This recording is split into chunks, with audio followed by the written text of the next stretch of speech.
Good evening, everyone, and welcome to the Atlantic Council. My name is David Livingston, and I lead our work on climate and clean energy here in the Atlantic Council's Global Energy Center. It's terrific to see such great turnout for this evening's event. It's surely an indicator of the broad interest that there is in the future of low-carbon finance and in the role of green banks, state-level green banks, in delivering on that future. First, let me just take a moment to thank the efforts of Zach Strauss, Kevin Fry, and our terrific intern team here at the Global Energy Center, who were instrumental in organizing this event, along with our phenomenal events team. I'm also deeply grateful to Alex Craigie and the Coalition for Green Capital, without whom this event would not be possible. Their hard work underpins much of the positive momentum by green banks that we'll be discussing here today. As we work to broaden and deepen the Atlantic Council's work on climate and the clean energy economy, it is more important than ever to dive into the sources of capital necessary to finance increasingly lean, clean, and competitive economies across the United States into the future. We have assembled here a veritable dream team to help guide us through the present and future of green finance. The chief executives of 5 different state green banks, stretching from New York, Rhode Island, and Connecticut in the northeast of the United States, through Michigan in our industrial heartland, all the way to the shores of Hawaii. Providing an introduction to today's discussion is Reed Hundt, the CEO of the Coalition for Green Capital, and former chairman of the Federal Communication Commission from 1993 to 1997. He has many, many other accolades in a quite accomplished career, but we wouldn't start until 6:30 p.m. if I read all of them, so you have them in your bio sheet instead. And so, without further ado, let me welcome Reed up to the podium to help further frame and focus today's great event before we kick off the panel. Thank you.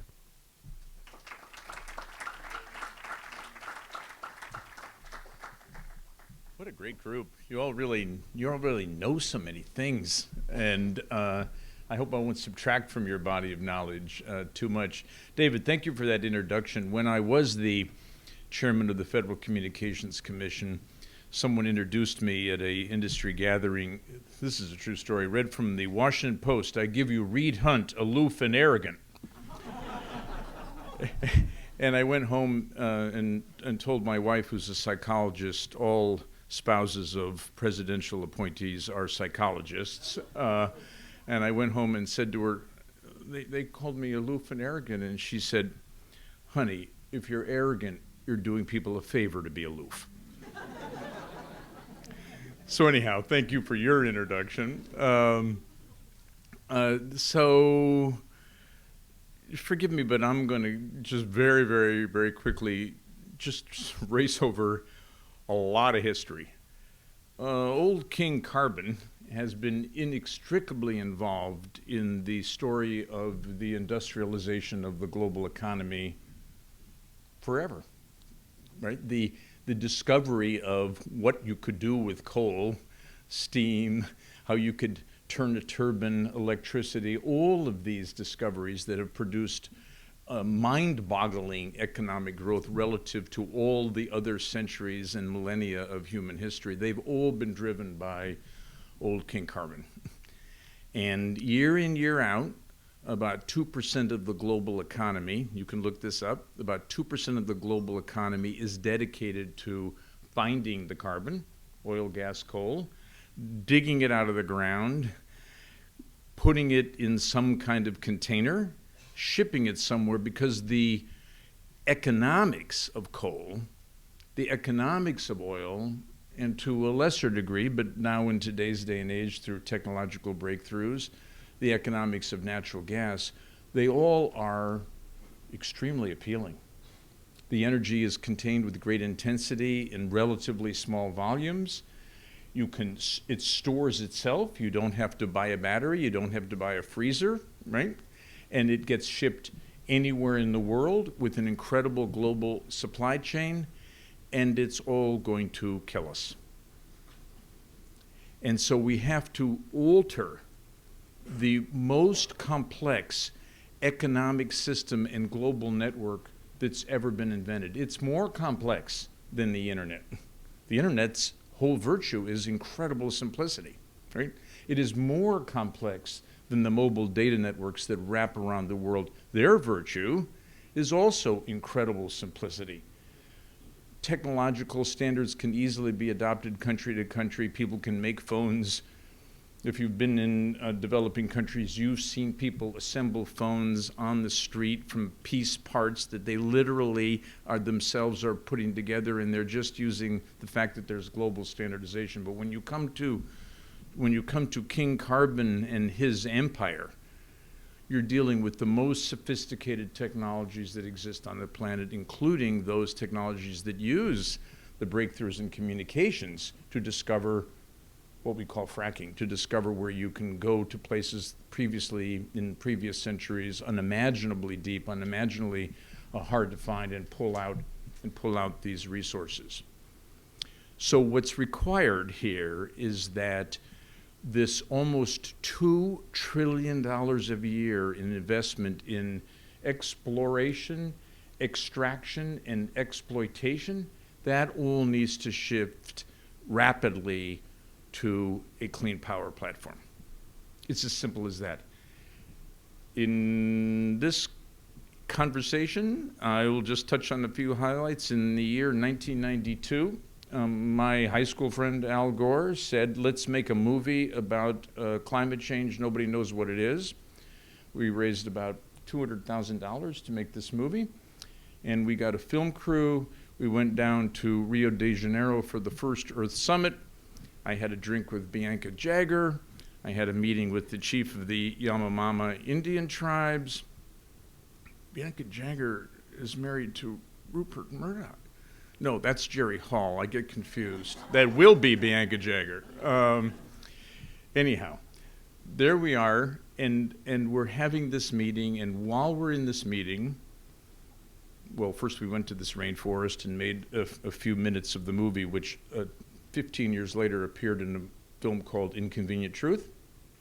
But while we were there, Bill Clinton called up and said, why don't you cut your trip short and come back and interview to be the vice president? And that's what happened, and that was the end of our movie making, and that's why you had to wait another decade and a half for Inconvenient Truth. That meeting was the first global meeting to build a consensus around the fundamental fact that there was human-made climate change.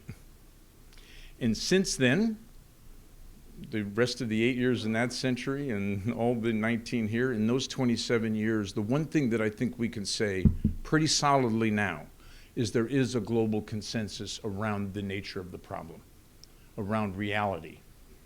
I promised my wife for decades that we would go to the south of France sooner or later, and so we chose 2 weeks ago, and we got to the south of France, and the temperature was 115 degrees, and I heard the French, who, as you know, those of you from France know, people who know anything about France know, they really don't like using American words, and here they are saying to me, what about le global warming? And I'll go like, we've had a breakthrough to reality now, right? But it was horrifying because the whole country was brought to a standstill. 115 degrees in a country where less than 5% of the buildings have air conditioning, it can't operate. So we've passed this. It did take a quarter of a century, but we're past this now. There's the reality, there's the recognition, and so now we get to the question of what are we going to do about it? Really, really simply, every country in the world throws public money at public problems. Nobody doesn't do that. In China, they really do that. That is why in China, virtually all the world's high voltage power lines already are installed. That is why China has built the bulk of the infrastructure necessary to carry clean power from Mongolia, from the west to the east. Their problem is a political problem they haven't figured out. She hasn't figured out what to do about the very deeply ingrained coal political power in his country. Every country has this problem. When it's a $2 trillion investment year after year after year, no wonder it isn't, that we shouldn't be surprised that it's deeply rooted in the economies and in the politics of every one of these countries. You're going to hear from this panel, and they're going to talk to you about what they do in their states to make inroads, to lay out the pathways to shift from carbon to clean, to stand as the evidence that it's possible to attract private investment, to make consumers better off, to create new jobs, and to have this shift take place. I want to say one thing from personal history that should encourage us. When I went to the FCC, 99% of all communication in the world occurred on landline copper lines. The internet, which was explained to me the very first month that I arrived, because this is happy coincidence, you get this government job in an obscure agency, and all of a sudden these people show up and say, we think we should tell you something has just been invented commercially in a laboratory in Geneva. It's being given away for free, and it will completely transform all of global communications. And I said, what could that be? They said, we're thinking of calling it the internet. How do you feel about that name? The internet's initial platform for all internet transmission was that same landline telephone network. In this country and others, those of us old enough to remember can remember you had to dial up and hear this funny ring, and that was the old copper network. All the businesses that own these networks, they have all, in the last 20 years, themselves transformed themselves. Verizon, the old NYNEX, the old Bell Atlantic, was the biggest East Coast copper telephone network. You don't know it in that way at all. For you, it's one of the top 2 mobile carriers in the United States. AT&T was a long-distance business. Long distance doesn't exist as a business. These are business transformations.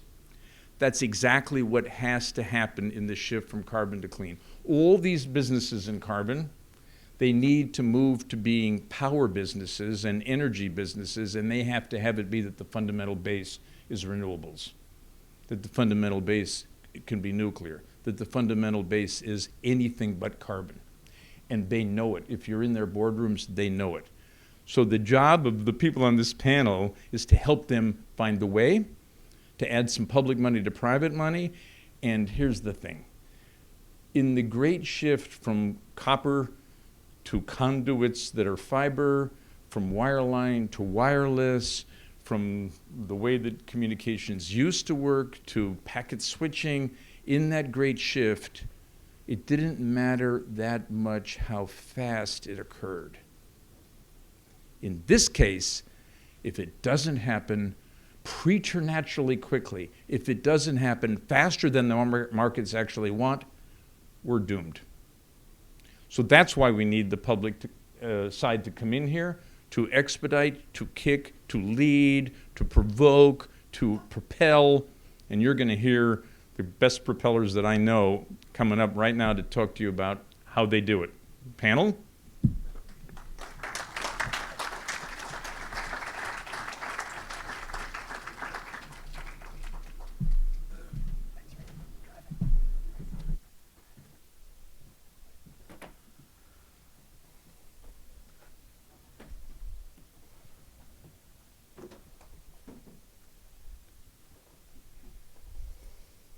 All right, terrific. Let's kick things off. First, just a few rules of the road. As a reminder, this is a public and on-the-record session, so you should all feel free to tweet about it, engage on Twitter. If you are, feel free to tag us at Atlantic Council or at AC Global Energy for our Global Energy Center. And we should hopefully have some folks who will make sure that we retweet your coverage and we get it all the attention it deserves. Moreover, we want to be inclusive here. We're not going to wait till the end of this session to take questions. So start thinking early and often about questions you have for the panel. After I ask just one or two, I want to go out to you. The collective wisdom in this room is much more significant than what's sitting up here with me. So in this chair. So I want to make sure that we go to you and get your questions as well. So start thinking about those things, have those in mind, and we'll go out to the audience in just a few minutes here. But why don't we first start off with a level setting exercise? You've already heard a lot about green banks, but what exactly is a green bank? What are the fundamental characteristics of a green bank, and how can they differ from state to state and bank to bank? We'll talk about that in just a second. Let me introduce our panel, who you're going to be hearing from today, and then we'll jump into that question. Brian Garcia, to my left, is the President and Chief Executive Officer of Connecticut Green Bank, which was also notably the nation's first state-level green bank. To his left, Jeffrey Deal is the Chief Executive Officer and Executive Director of Rhode Island Infrastructure Bank. Gwen Yamamoto Lau is the Executive Director of the Hawaii Green Infrastructure Authority. To her left, Alfred Griffin is President of the New York Green Bank. And to his left, Mary Templeton is President and Chief Executive Officer of Michigan Saves, which is Michigan's Green Bank Authority. So, Brian, let's start off with you. Tell us a little bit about exactly what a green bank is, what distinguishes it from other entities that do public financing. Great. Thank you, David. Good evening, everyone. Let me start off with actually giving a sense of the taxonomy of what a green bank is, and then I'll jump into some of our goals, and I'm sure the panelists will have their own feedback in terms of some of the goals. But in terms of the taxonomy, I want to talk about three things. I want to talk about structure, capitalization, and purpose. In terms of structure, we all come from different types of organizations. So whether that's a public organization directly or a component unit of a public organization. So we've got the New York Green Bank, we've got Hawaii's Green Infrastructure Authority. That might be a quasi-public organization, which is probably more what Rhode Island's Infrastructure Bank is and the Connecticut Green Bank. And we've got nonprofit structures, so actually 501c3 nonprofits that are set up like Michigan Saves, as well as CDFIs, Community Development Financial Institutions. So structurally, there are various organizations who are driven by purpose who serve green banks. We're at the local level, national and international level. So we are states here in the US, state green banks. There are local green banks in NYSEG, the New York Energy Efficiency Corporation. There are regional banks, county level banks, the Montgomery County Green Bank, and there are national green banks. We have several partners who are national green banks. Secondly is capitalization. In terms of where we get our sources of money from to invest and try to mobilize private investment, that comes from a variety of different sources. It can come from cap and trade allowance proceeds in the context of the Regional Greenhouse Gas Initiative in the Northeast. It can come from system benefit funds. It can come from a number of different sources. And our focus is to use those limited public resources to scale up and mobilize private investment in our respective green energy economies. And then in terms of purpose, we all have a number of different purposes. Job creation. Reed mentioned the importance of ensuring that consumers are better off, that actually they're lowering their energy burden. The percent of household income spent on energy is really, really important. We talked a lot today about social justice and environmental justice and the role of green banks in that. So there are a number of things, and obviously confronting climate change is the main purpose.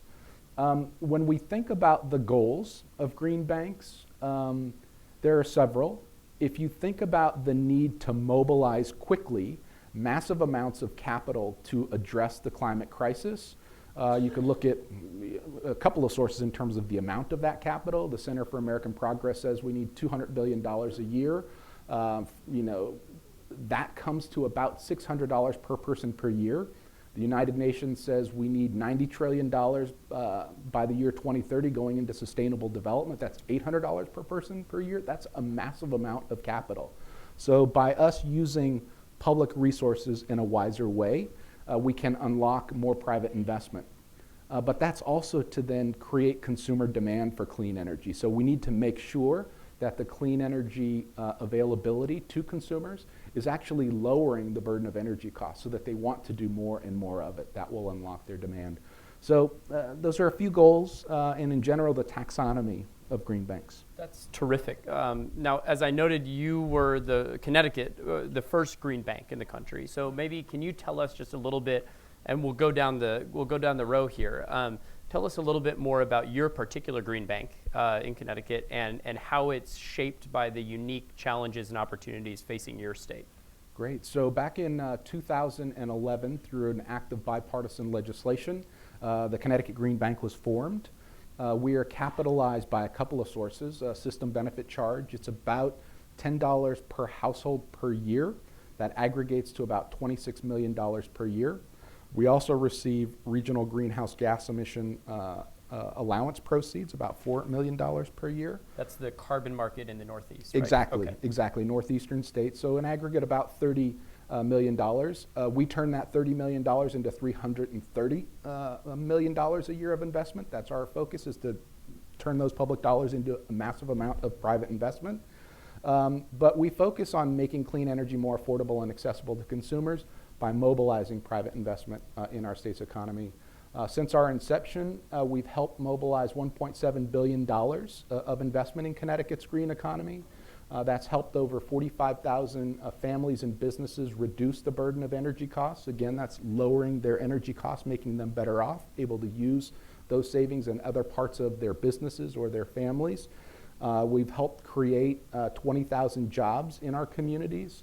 All the while you are getting greenhouse gas emission reductions that are good for the environment. You are getting public health benefits in terms of reduced air pollution in the air that's causing sick days for families. You all know that, asthma.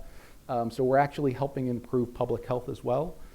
So those are some of the sorts of things that we're up to and doing in Connecticut. Great. Thanks, Brian.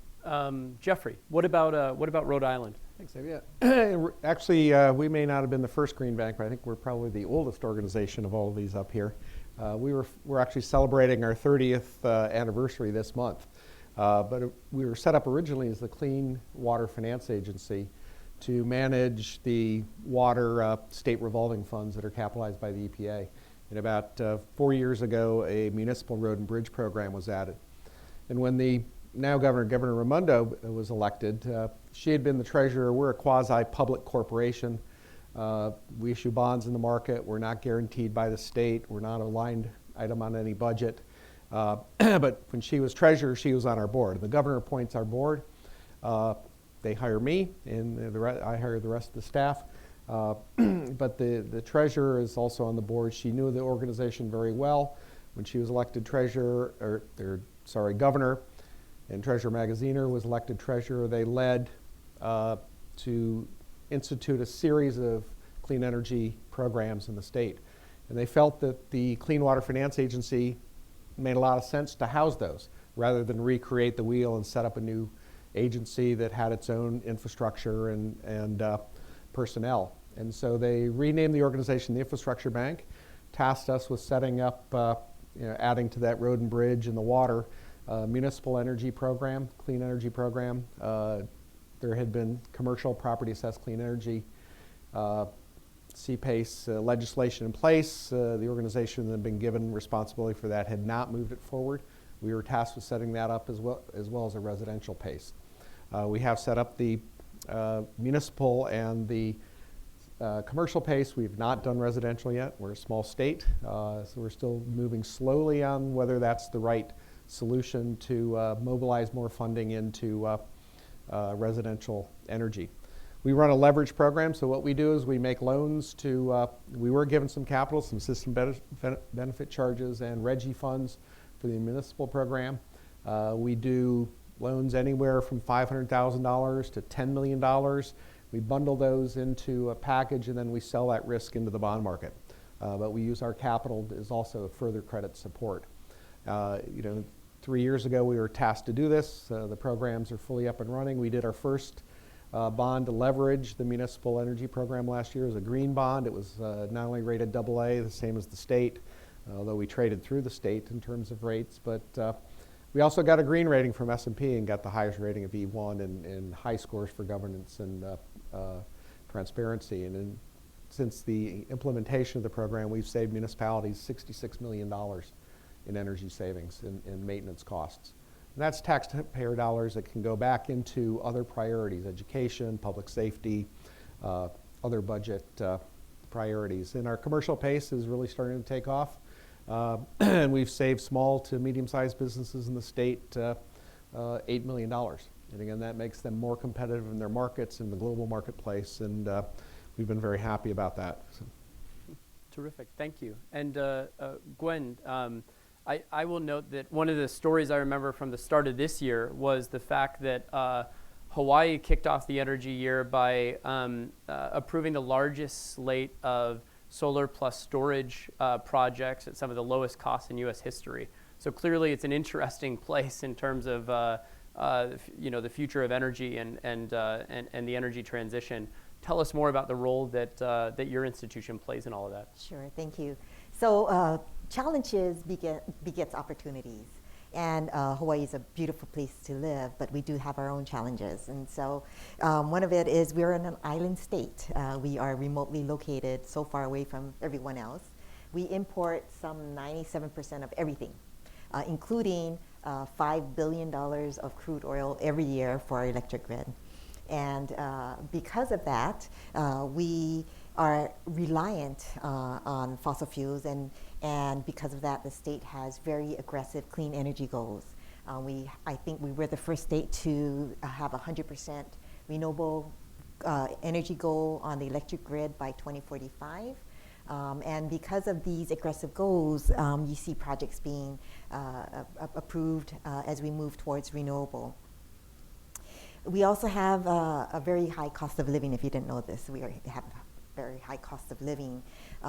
As such, almost half of our population is classified as ALICE. I'm not sure if you're familiar with the United Way term of asset limited, income constrained employee. So almost 50%, almost half of our families are ALICE, of which about 11% are below the poverty level. Because of our cost of living and our scarce land, housing is extremely expensive.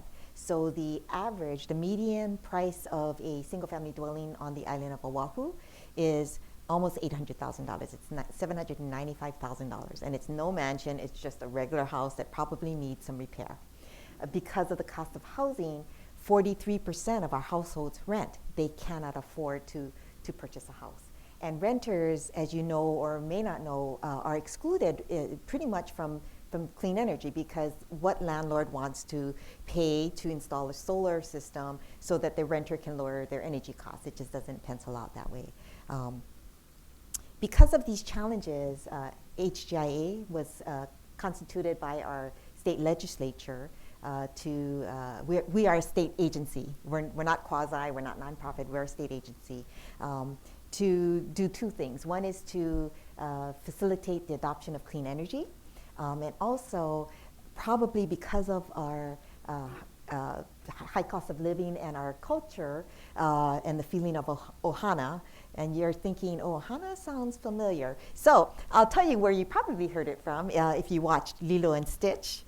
You'll remember that Lilo said, ohana means family, and family means no one gets left behind. And therefore, one of our objectives is to make sure that the low, moderate income, the nonprofits, and the renters do not get left behind. So we provide financing for that. We do that in a number of ways. It's through flexible, long-term, low-cost financing. We blend our capital with private investors. We make the deals more bankable, so banks can participate. That's where we get the private capital. They can structure it the way the FDIC or NCOA likes to be structured, in a short-term manner. We go out long-term. When the bank's loan is in place, we go interest only, because we want to make sure it's cash flow friendly for the borrower. Once the bank loan is paid off, we then amortize our loan, and we go out 20 years over the estimated useful life. We recently launched a on-bill financing program. We call it the Green Energy Money Saver Program. And it's so cool because it was designed specifically to include low income and renters. So what that means is it's non-traditional financing. So the credit check, if you may, is not a credit report, and certainly don't do debt to income ratios. We simply make sure that they have not had a disconnection notice from the utility over the last 12 months. If the answer is no, then they're eligible to apply. The second step is we look at what they're looking to install: solar PV, solar hot water, energy efficiency retrofits. And we estimate, as Brian says, we want to leave our borrowers, our ratepayers, in a better place today after the retrofit than they were yesterday before the retrofit. So I need to get an estimated at least 10% savings on the utility bill, because remember, my program charge is now on the utility bill, which includes the repayment of my loan. So if I can get at least a 10% or more savings, which includes their remaining energy bill plus my loan payment, we will approve that loan. And that means that that savings repays my loan and puts them in a better place today than they were yesterday. Thank you. Terrific. Thank you, Gwen. Alfred, similarly, New York has made a lot of news even more recently with this major mid-century decarbonization, full economy decarbonization target that's been announced. It seems like it's both a real opportunity and a challenge for a green bank like yours. Tell us what role you've been playing and how that's set to evolve in the future, given the ambitious goals that New York has. Yeah, thank you, David, and good evening, ladies and gentlemen. So we're fortunate in New York to be operating in a very strong policy environment led by Governor Andrew Cuomo. We were an initiative that was announced by Governor Cuomo in 2013. We were established at the end of the year, as a division of the New York State Energy Research and Development Authority. We're a $1 billion institution. We're part of a broader $6 billion clean energy fund that's being implemented by NYSERDA. We've had a lot of activity in the state because of great leadership on the fronts of policy and regulatory regimes and so forth. And I think it's fair to say that's been greatly amplified as of mid-June with the Climate Leadership Act and targeting net zero emissions by 2050. So what does that mean for us, and what is our role in this? So we are a big fund. We have $1 billion of capital, which is a lot of money. But to achieve these goals, there needs to be hundreds and hundreds and hundreds of billions of dollars invested in New York State alone. The capital is, in many ways, actually there. I mean, globally, the global institutions that are seeking to put capital into this market, in some ways, the capital is unlimited. But that capital needs certain things to be able to write their checks. They need precedent, they need history, and they need a lot of scale. They need demonstrated scale, a demonstrated ability to put substantial capital to work in very short order. That's the business they're in. And by substantial, I mean hundreds of millions of dollars.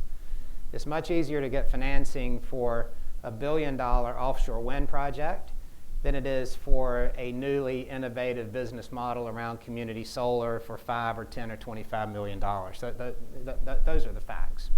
And there will need to be, in meeting these goals, a lot of newer business models, some that we know of, some that we haven't even seen yet. So we'll constantly be evolving, and there'll be a constant new frontier of opportunities for organizations like ours. And our mandate in New York is to identify those business models that result in the deployment of clean energy assets and clean energy infrastructure that will reduce greenhouse gases in the state of New York, to find those models that are economically viable, that we expect to get our capital back, that we can earn a reasonable return on our capital, that we can take the view that if we actually help scale these markets up and demonstrate for the particular business models that there is scale there, that the private sector capital will flow and sustain those models going forward on a standalone basis. We can take our capital and redeploy in the next frontier of models.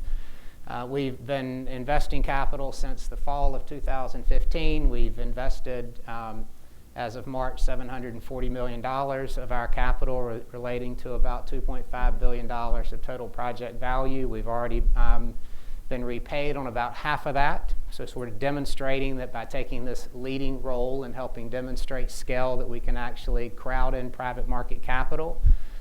We can be very flexible in terms of the kind of things we do. We can be senior capital providers, subordinated capital providers, short-term, long-term. We provide financing to intermediaries that are working with residential homeowners, with renters, with commercial, small commercial, large commercial, the MUSH market, utility scale. Technology-wise, again, anything that reduces greenhouse gases, whether it's solar or wind generation, fuel cells, energy efficiency, sustainable transportation, controlled environment agriculture. The list can go on and on and on, so long as it just meets the three basic criteria: reduces greenhouses in the state of New York, we can earn an appropriate return and get our capital back, and there's a need for us, and we see a bridge towards a private capital solution in the future. So that's what the New York Green Bank is all about.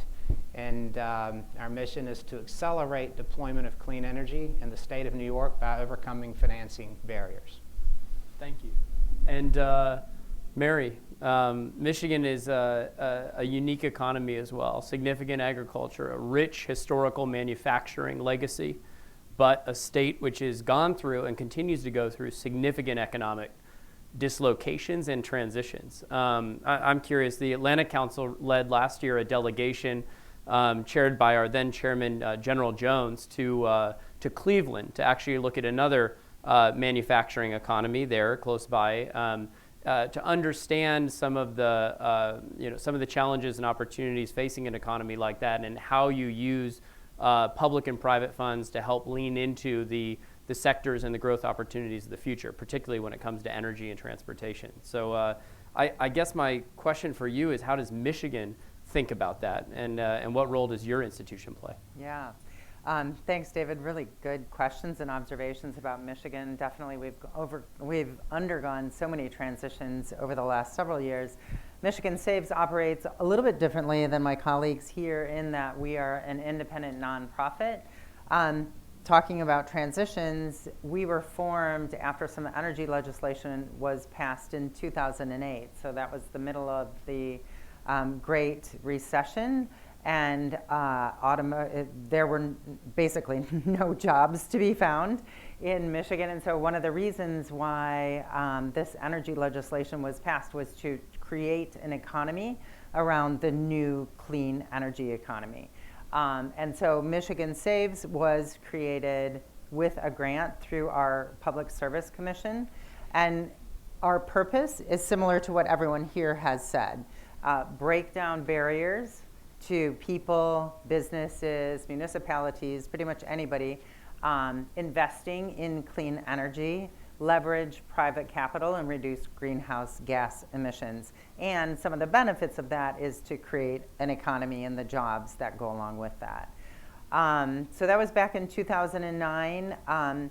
We had that we had like $6.5 million from the Michigan Public Service Commission, and then we had about $5 million from the Department of Energy during ERA days. And we knew we wanted to serve the whole state. 11.5 million was not going to go far enough to serve the whole state in the amount of time that we wanted to, and we knew that we needed to. So we devised a model that uses that 11.5 million as a credit enhancement in the form of a loan loss reserve. And what that does is we work with private lenders all over the state. The private lenders are the ones that are actually issuing the loans in our organization. They hold all of the loans, but our loan loss reserves backs those lenders in case of default. And what that does is it allows those lenders to offer better rates, longer terms, and it allows them more access. It allows us to offer these loans to more people who wouldn't otherwise qualify. And that's because we're mitigating some of the risk that those lenders have. And what that does is it really accelerates the ability for people to invest in these energy efficiency projects and renewable energy. Since we issued our first loan in 2010, we've done about $200 million worth of loans all over the state. We've served about 15,000 homeowners and business owners. About 75% of our portfolio is in the residential market. And so these are people that are just improving their homes. They're putting air sealing and insulation and new furnaces and air conditioners that are all energy efficient. They're putting in solar panels and geothermal. David, you mentioned that we have rural. We have a lot of rural instances, and energy independence is really, really important to the rural communities. We did an analysis not too long ago, and about half of the money that we've lent out so far, or our lenders have lent out so far, are actually in rural communities. So we're really delighted that we're able to serve the rural communities as well as the urban communities. Terrific. I've got just one more question. I've got more in reserve, but I'll kick it out to the audience here in just a second. But since we're sitting at the Atlantic Council, an international affairs think tank, I'm also curious about the global landscape here. My understanding is that countries as diverse as the UK to Malaysia to Canada all have their own versions of infrastructure banks or green infrastructure banks. Could one of you or a couple of you tell us a little bit more about the global landscape and maybe what the level of interaction, communication, and learning is between state-level green banks here in the U.S. and those international equivalents? Great, yeah. So several of us actually are a part of the Green Bank Network, New York, Rhode Island, Connecticut. This is an effort whose secretariat is the Coalition for Green Capital and the Natural Resources Defense Council, with funding support from ClimateWorks, Energy Foundation, maybe a few others. But we've got Malaysia, Japan, Australia, the UK involved, and this provides a forum for us to talk together, exchange best practices, lessons learned. What's really interesting about that group is that one of the members, the UK Green Investment Bank, did such an extraordinary job unlocking the offshore wind market in the UK that the organization actually privatized and now is a part of the Macquarie Clean Energy Group. I forgot the name of the group. But so you could imagine how government has unlocked a market. And now, given what's happening here in the US with offshore wind, maybe the US can actually benefit from the work that the UK did in unlocking the offshore wind market. That's really interesting. So just to clarify, the UK Green Investment Bank became essentially a private sector green bank after having created this flourishing, now increasingly heading towards unsubsidized offshore wind market. I don't know the details as to how that happened, but the privatization of a government into a private entity. So it's now going to take that model that was created in the UK globally, and hopefully the US, will be able to benefit from that. That's terrific. That's great. Anyone else? Well, I would add it's been I think we've all been, we have experienced a lot of collaboration, and all of our peers in the U.S. and around the world have been very collegial. We've certainly benefited in our earliest days from conversations and brainstorming with Brian and his team as we were getting established. I know we've had a number of conversations with Mary and her team. We a lot with the UK GIB in the early days as we were thinking about how we would do things and some of the things we saw them do, like say in the waste energy sector, for example, where they had a lot of activity, and we'd like to find smart ways to support that sector. The CEFC in Australia, we've had a number of reasons to reach out to them in the last few months, just in terms of transactions we've seen them execute, and we're seeing similar situations and interested in understanding their approaches. It's been a great network, and so I think we are behaving globally and learning from each other globally, and we're probably on the phone at least once a month, if not twice a month, sharing our experiences and lessons learned and so forth with potential green bank type organizations around the world, government entities that are thinking about, whether it's in South America or Canada or in Asia, about setting up similar types of organizations. That's terrific. The other thing too is we talked around it, but again, all of our organizations aren't here to compete with the private sector. We're here to fill financing gaps, complement the private sector, and as a former international banker at HSBC, with responsibility for public sector, when the Green Investment Bank was set up, it's a great example, as Brian touched on, that the public sector mission was pretty much fulfilled. And so it was a decision of, here's an organization that's on the right footing and can survive and continue to contribute not only to the UK but globally in expanding that mission. And so I think the UK government decided to privatize it, because again, they didn't feel that the government's support of that organization was any longer necessary. So I think that is, another example of kind of the path forward.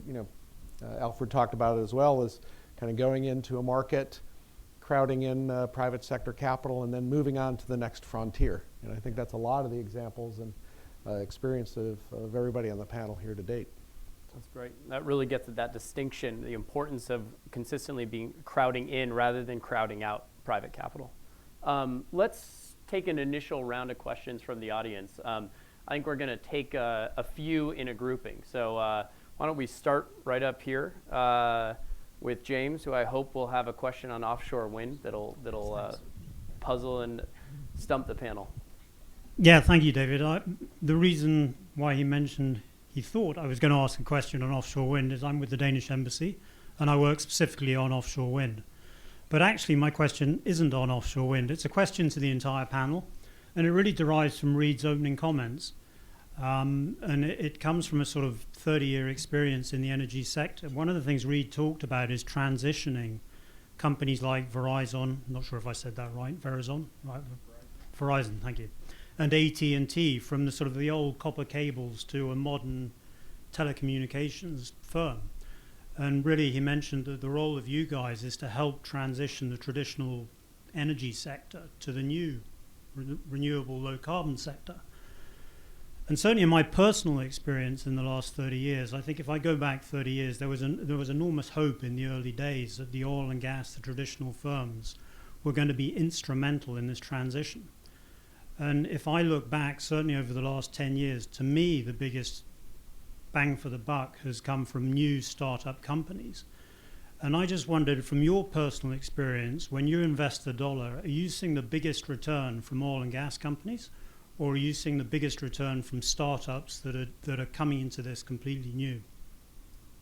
Let's see. Let's take one or two more questions, and then we'll throw that excellent one into the mix. Yes, right here.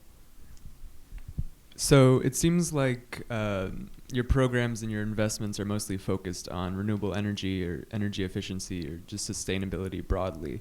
I'm wondering, especially for those of you who operate in states that are more vulnerable to climate risk, whether it be sea level rise or hurricanes, whether there are or you envision there being a focus on investments in resilience.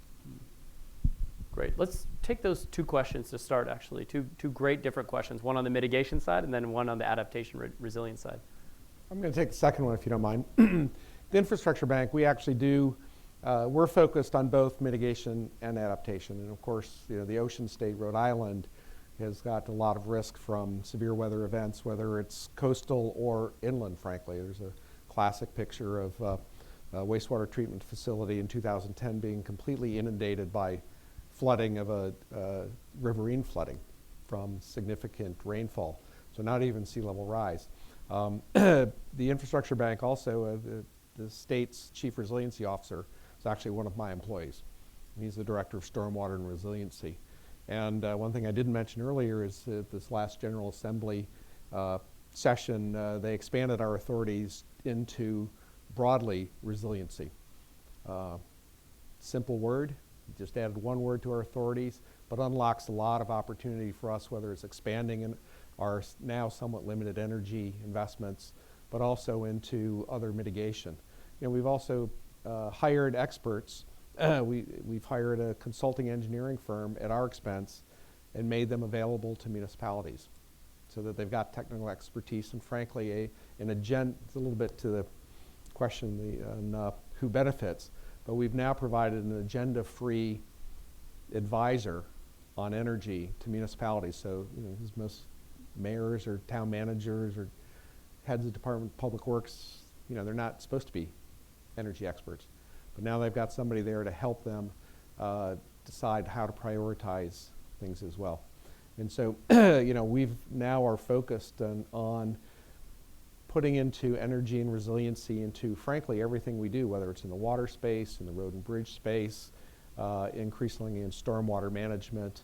And, we're finding a good balance between mitigation and adaptation because we think that they're both important in the ocean state. Let me build off of Jeff's comments here real quickly and just give you all some context for what's happening at the national level a little bit. We've had the honor the last couple of days to be with the founding fathers essentially of the Green Bank movement and Green Bank policy. I want to talk a little bit about the U.S. Climate Bank But before I get there, I think it was back in 2009, ACES, the American Clean Energy and Securities Act, which was introduced by Representative Markey, the Markey-Waxman bill. Some of you may recall the Markey-Waxman bill. There was a component of that bill introduced by Representative Van Hollen that would have created a national green bank called the Clean Energy Development Authority, CEDA, that would have capitalized through cap and trade allowance proceeds, essentially an entity at the Department of Treasury which would have provided low interest long-term loans to states. That policy passed the House. It never got voted on in the Senate, but it became the seed to what happened nationally. Literally, I think Reed and his team, Alex, came to Connecticut working with Governor Malloy, Commissioner Esty, and this was essentially the seed to the creation of the first state-level green bank. So we passed it in July of 2011, as I noted before. But we are back at it again. Today, we had the honor of both Senator Van Hollen and Senator Markey. They've now gone from congressmen to now senators who introduced, along with co-sponsor Senator Murphy and a few others, the U.S. Climate Bank bill. This would provide $35 billion of capital into the market to help support local state-level projects as well as directly invest in projects. It would create a nonprofit organization to do that. What's really interesting about the bill is it not only focuses on where we've been, which is clean energy, energy efficiency and renewable energy, but also has the adaptation and resiliency embedded into it, reforestation, all the things that Jeff has talked about. So it's really broadened in terms of what it can support. And then lastly, it has provisions in there to ensure that this green economy benefits those who can really benefit the most from it. Low to moderate income households, underserved populations, communities of color. It's a really progressive bill. We were exposed to it today. You all should get behind it, and our hope is that one day we will be able to borrow from the federal government and accelerate and mobilize more private investment in our local economies. Great. Gwen, yeah. Respond to your question. So resiliency is very important. We're an island state. We look at Puerto Rico and we go, oh my God, we need to do something about it. As a result, our legislature a couple of years ago had a bill in there that would have, our public schools are the emergency shelters. And so what they wanted to do, what the bill would have done was put storage on, just enough storage just in case of an emergency on the public schools. This bill had a lot of other things incorporated with it, so it eventually died. But the challenge that had was we are a lender. We need to get repaid. And a lot of times when it's an insurance policy, there's no real repayment unless there's a disaster, and that's when you get repaid because you know. So the lucky thing is, as green bankers, we're a pretty creative group, and so we need to look for, so what would have happened if that bill progressed was, if you just put enough storage in an emergency, it's just going to cost the state money. However, if you create a revenue driver out of that and you have PV plus storage, that will decrease the cost of the utility for the school. That's a revenue driver. That's going to help pay us our loan back. That's going to have repayment. That's going to generate some benefits for that. So I think for us as a lender, we're always looking for what's the source of repayment and how might we structure it so that we can do both, have a source of repayment, and then in the case of an emergency, we have shelters that will have powered up with PV plus storage. Great. Maybe Thank you, David, Gwen. Yeah. I can touch on the traditional energy question. So, I mean, we have seen, I wouldn't say we would think of traditional energy, and at least the transactions we've been involved in, as sort of, being the key driver, but we have seen indirectly involvement. Some of the oil companies like Statoil have venture arms that have made investments in, say, a distributed wind company or some other initiatives that we may be financing specific projects around. In terms of traditional power companies, we've certainly seen some more active than others, but then there's energy impact partners that raised capital from a lot of the utilities to invest in new models around clean energy, giving those companies a view into developments, and in some cases we've been project financiers of some of those companies. There's the same entity starting Mobility Impact Partners now that'll be raising capital probably from the auto companies, probably from some of the traditional oil and gas companies, to sort of have an early lens of how the transportation sector is evolving. In New York, we, part of the policy initiative and regulatory initiatives are to, how do we make the traditional energy companies, the power companies, part of the solution? We call it REV in New York, and we really want to incorporate the utilities as, helping them find ways to make money if we can utilize their infrastructure to actually reduce investment in infrastructure, for example, energy infrastructure, by using distributed energy, storage assets, and so forth, and make them part of the solution. So I think we're hopeful that we'll continue to see more activity and more involvement. But I'd say that the direct counterparties that we are dealing with, you would probably typically think of as fintech companies, storage companies, solar development companies, and so forth, rather than traditional energy companies. And I should note, actually, some of you may have even been here earlier this week. On Monday and Tuesday, we hosted a two-day conference dedicated to, in partnership with the International Energy Agency, looking at opportunities for the oil and gas sector to lean into and transform into increasingly becoming clean energy companies and developing an edge in clean energy technologies, things like hydrogen, carbon capture and storage, offshore wind, enhanced geothermal, et cetera. And that's probably, I think, an interesting line of work that will continue here. Denmark itself, I should note, its former oil and gas champion, Danish oil and natural gas, transformed successfully into Ørsted, which is now one of the biggest offshore wind players here in the United States, putting billions of dollars to work in developing offshore wind for a lot of these East Coast states. So it's a story to watch, and they're obviously companies with a rich engineering experience and significant balance sheets that can be put to work in the energy transition as well. Let's take another round of questions real quick. We've got one up here, and then we're going to go back to the back of the room for one more, and then we'll come to the middle. Yep. Good evening. Thank you for this really fascinating discussion. I have a question about collaboration across state borders with the green banks. To what degree do you all work together? I'm thinking about New York and Connecticut, certainly, and other states that have green banks. And then the second part of that question is internationally. The grid in North America is an interdependent grid. In New York, being a native New Yorker myself, I'm aware of that cooperation that occurs across the St. Lawrence. And so I'm curious about the influence and the partnership, perhaps with our Canadian neighbors and friends in support of these goals. Thank you. Terrific. Thank you very much for that. And then we've got a question back here at the back of the room. Hey there. Thank you, Beth, for your question. I'll follow up. John Gaffigan here. I support a variety of green technology companies. One of the things that kind of intrigues me about the green bank concept is that there are certain community projects. I'm aware of one on the Albemarle Sound in North Carolina now, 1,500-acre development effort. If people care about that, it's not, as Alfred, you're saying, it's not, a $50 million offshore wind project. I mean, it's, $8, $10 million, so it's on a smaller scale.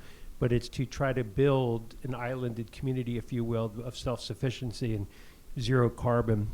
If people care about North Carolina things, this is a kind of a harbinger of, I think, a community development that we'll see. And I'd welcome chatting with anybody afterwards that wants to discuss that further. Thank you. Terrific. Thank you for that. And then there was just a young gentleman here in the middle. We've got a mic coming around to you as well. Perfect. Thank you. Hi, I'm Matt. I actually was at the Green Bank Summit earlier today, so I had the pleasure of seeing most of you speak earlier today.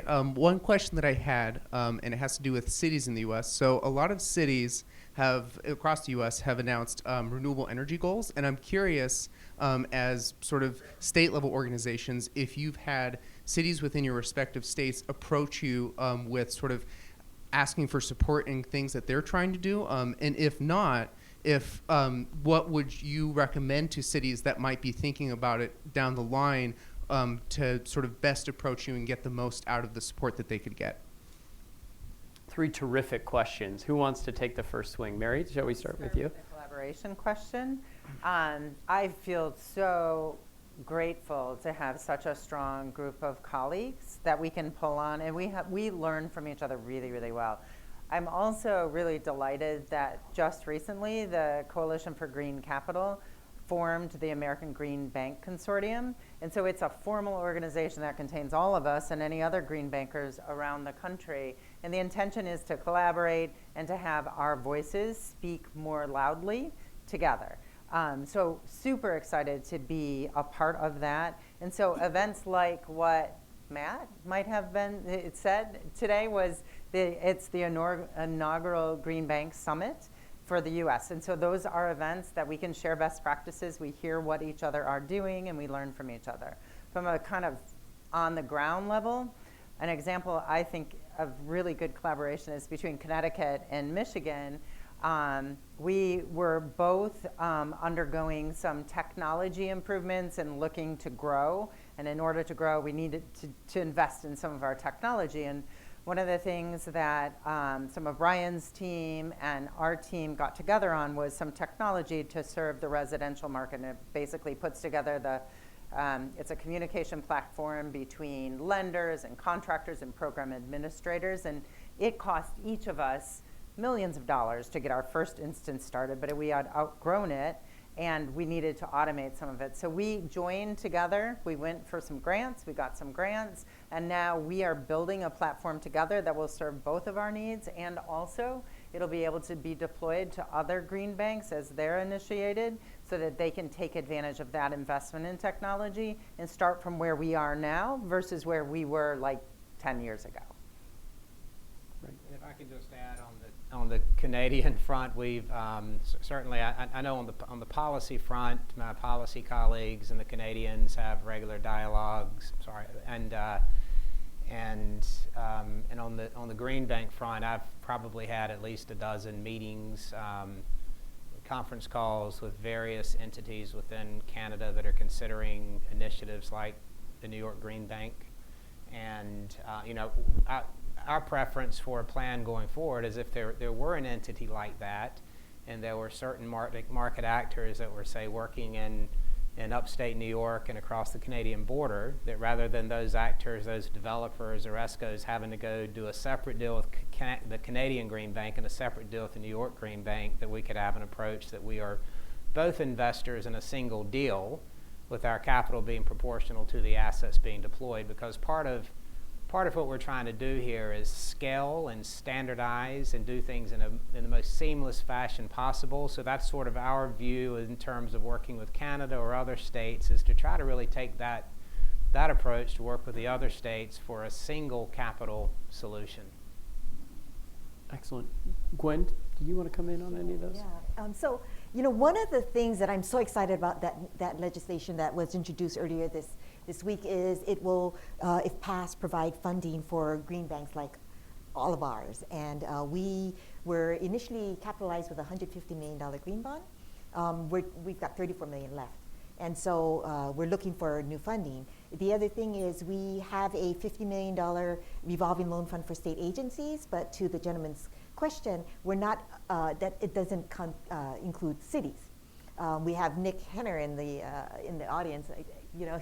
He actually just returned to DC. He was helping the city of Honolulu on its resilience strategy. And there's great needs there, but we're not able to loan to them, and we're clearly running out of capital. So again, looking for ways to help cities and counties, but not able to do that at this time. Great. In the municipal space, I think it's multifaceted. You've got the municipal's energy needs, you've got their own buildings and other facilities, you've got commercial, industrial nonprofits within that city, and you've got residential, whether it's multifamily or single family. When you look at the space in municipal energy needs, most of those are going to be takeoffs of larger facilities, whether they're solar or wind. And frankly, that's not really a space that needs our type of capital. Developers can put those together. They've got access to capital.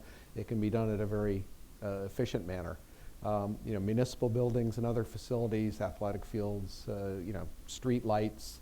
That is a space where green banks can be added, and we've already talked a lot about the commercial space and the residential space, especially LMI, where green banks do have a role to help municipalities get to their targets.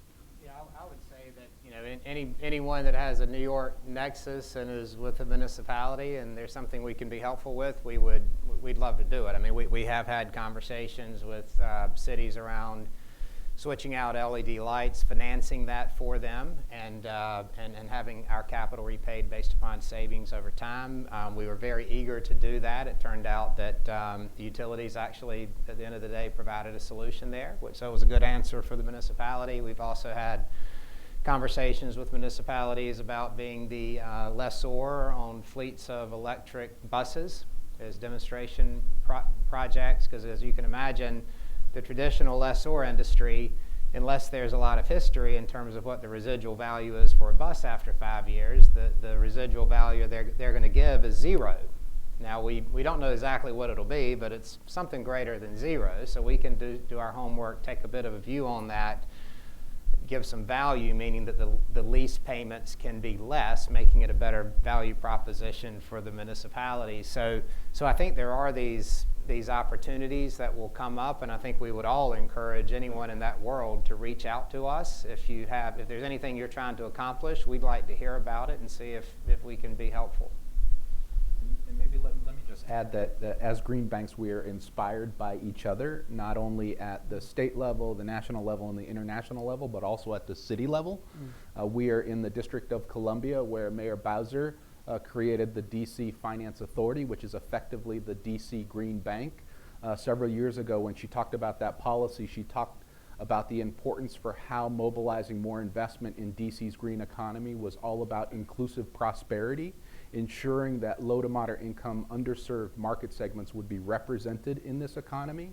For Connecticut, that was very inspiring and motivating to us. We've got Carrie O'Neill over here, CEO of Inclusive Prosperity Capital, a nonprofit sparked by the Green Bank. When you think of partnerships, here you have a state partnering with a foundation, the Kresge Foundation, which is providing a credit enhancement to the nonprofit that's going to allow them to scale up more private investment in underserved markets like low to moderate income single-family, multifamily units. So it's important that as we develop this economy, that we ensure that everybody is rowing in the same direction.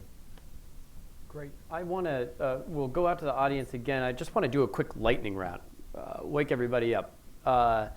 DC is also the seat of our national government. And though it's hard to imagine, perhaps amidst the gridlock today, let's imagine the president comes to you and says, Congress has passed legislation, we're going to do a national green bank, we're going to do a national green infrastructure bank, and you're around the table and you're asked, what are the top one or two key lessons, key takeaways from your own state experience that you would offer up to inform the design and the implementation of a national level green bank of this type. It could be something drawing on your success or perhaps drawing on some painful failures. But what is that one, top one or top two lessons? A lightning round. Let's just go down the line. So really quickly, the American Recovery and Reinvestment Act had formula grants. They had competitive grants. Connecticut, we administered $8 million. We turned $8 million into $110 million of investment into Connecticut's economy, and we still have $2 million of those funds left over. So by the federal government providing access of resources to the states, we can turn that money into multiple investment in our local economies. Excellent. Yeah, exactly. And I think it's two aspects of that are low cost or zero cost and flexible. I mean, I think it's the flexibility that really, it's some of the things that we run into problems in our municipal energy, because we've got some capital that is only for energy efficiency, and we've got some capital that can support both renewables and efficiency. And even though we've kind of commingled it, we still can't. So that lack of flexibility in some of the capitalization we have restricts our ability to be more creative than we can be. Diddle all of what they said, especially low cost capital. One of the things though in the energy industry is technology. technology is being developed so quickly, fast and furiously, and the traditional lenders are not comfortable with it yet. So I think one of the roles of green banks are likened to CDFIs back 30 years ago when some will say the low-income housing tax credit program is the most successful affordable rental program in the nation, and it is. But 33 years ago, when the nation came up with that program, the traditional lenders were not comfortable. It was too risky. So community development financial institutions like the Hawaii Community Reinvestment Corporation, there's lots of reinvestment corporations statewide, were created to mitigate the risks for the traditional lenders. Similarly, I think one of our roles is to mitigate the risks until the traditional lenders feel comfortable enough to then finance those technologies. So flexibility. When I'm asked this question, when we have conversations with people around the world or other states thinking about setting up a green bank, one of the biggest lessons learned we had is we could have done a better job at explaining to folks when we got started that we're not going to be able to invest the capital overnight. Mm-hmm. Project financing and structured finance is complicated, long lead time. A lot of pieces have to fall into place, and particularly if you're on the new frontier of newer innovative business models, there are a number of pieces that have to fall into place before transactions can actually close. Because we were established in December of 2013, which meant we had a piece of paper saying we could exist. And there was one other employee, Sarah Davidson, in the back of the room there that was there, but we had to put him, we had to build a business and build a team. And there was I felt some heat like a year later. Why haven't you invested $1 billion yet? Well, we're not buying treasuries here. We're like financing new business models. So I'd say that's a lesson learned. Although I do think that a lot of that can be overcome by working with people around this table and green banks and entities like ours that are already in the market, that have projects they're putting in place and need capital for those projects. So that can probably help accelerate that timeline of actually seeing some of those dollars flow more quickly. Terrific. Really good ideas from my colleagues here, so echo everything that they say. I think that there are two other points, or a couple of points that I want to just put a heavy point on, is that we talk about crowding in private capital. And I think it's really important to take a look at where the private market does serve the market really, really well and not spend our time doing anything with that. So there are places where the private market is really good, and we don't have to fill those gaps in the marketplace, but we've learned over the years where there are still many gaps in the marketplace, and that's where we should focus. And some of the private, there is also like what you were talking about, Brian, with the leveraging the private market. So the private market may serve it well, but not to the extent or under the kind of terms and conditions that really make things accelerate, and that's where those credit enhancements really come in, and we can leverage those public dollars to those private dollars. And then the other thing that I would add is and Brian, you mentioned this is in Senator Markey's bill, is the commitment to the low to moderate income communities. I just think that if we leave behind any piece of the market, then we are not doing the service that we should be doing.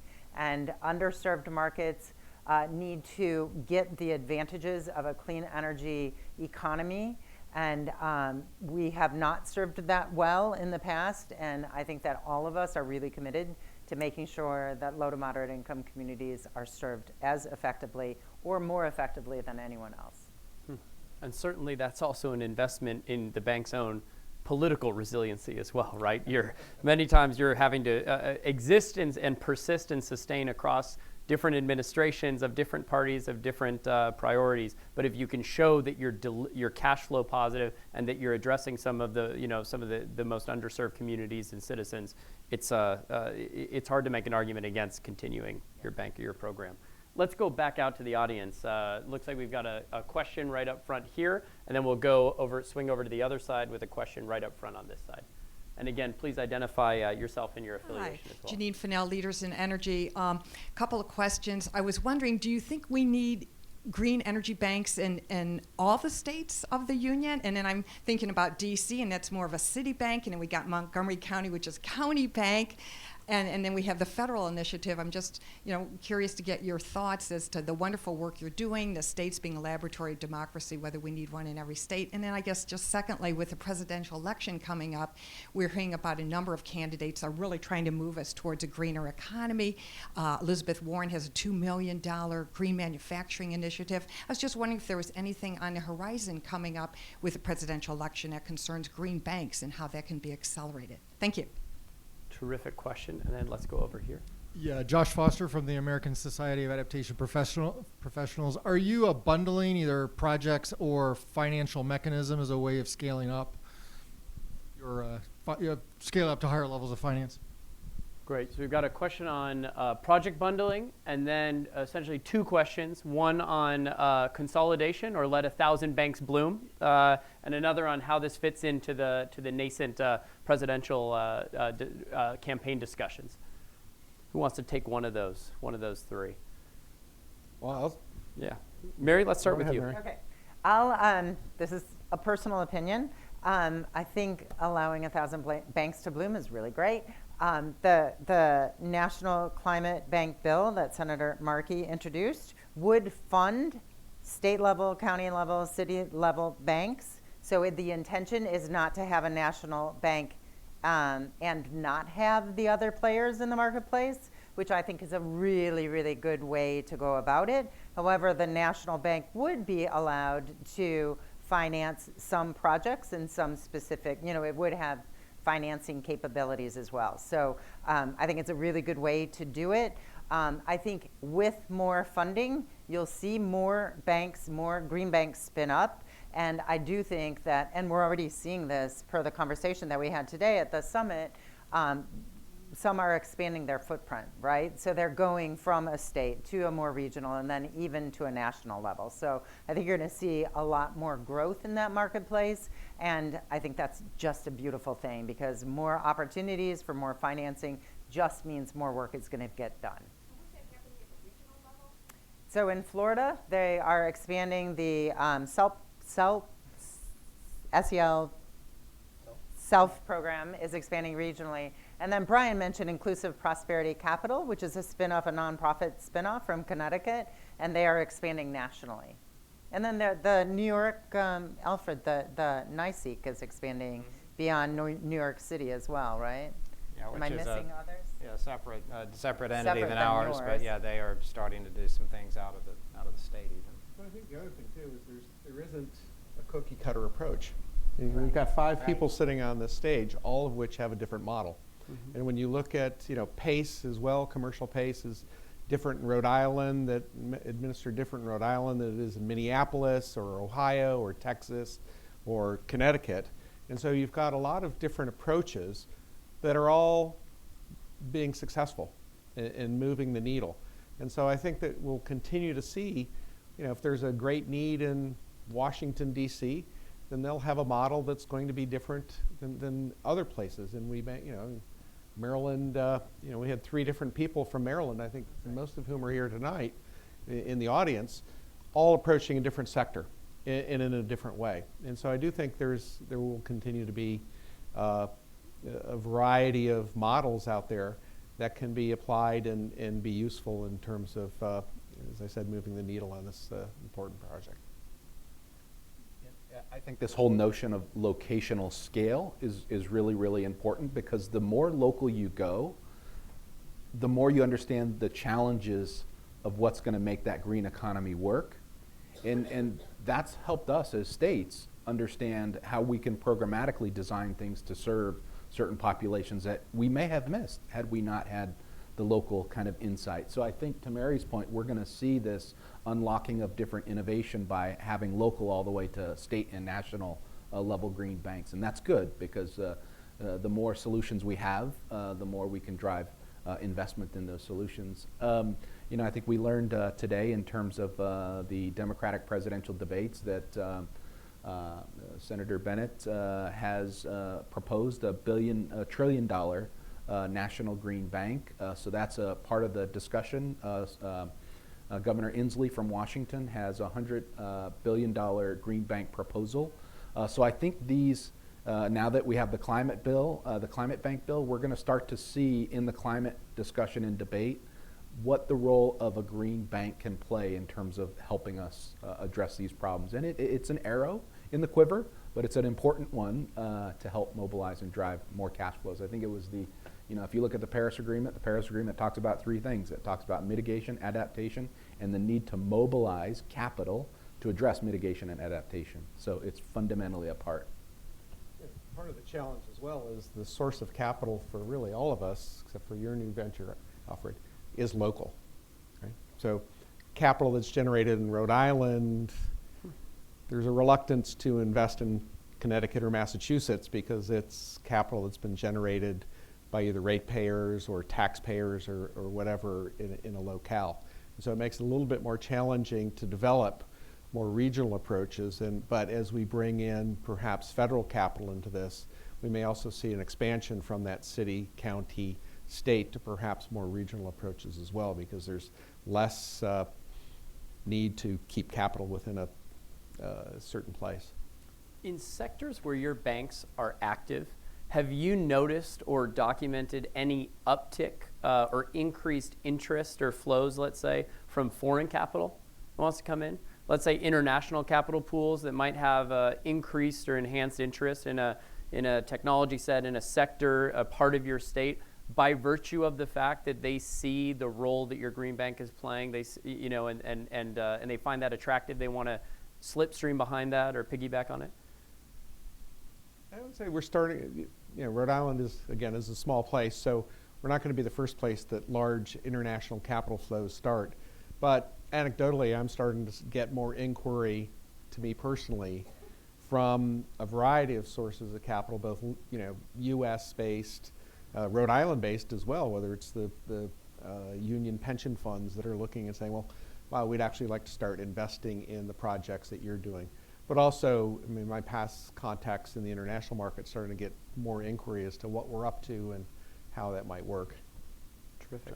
Thank you. Gwen? Ours is not foreign because it's still in the States, but it is foreign because it's offshore. It's not in the islands. So we actually just developed a $20 million PV plus storage fund with capital coming in from Florida and Michigan to do residential projects. And because Hawaii does not have any net energy metering interconnection anymore, you almost need storage to make it work. And so this PV plus storage fund is going to, they are hoping to deploy all of it by the end of the year. So that's going to be great for the islands.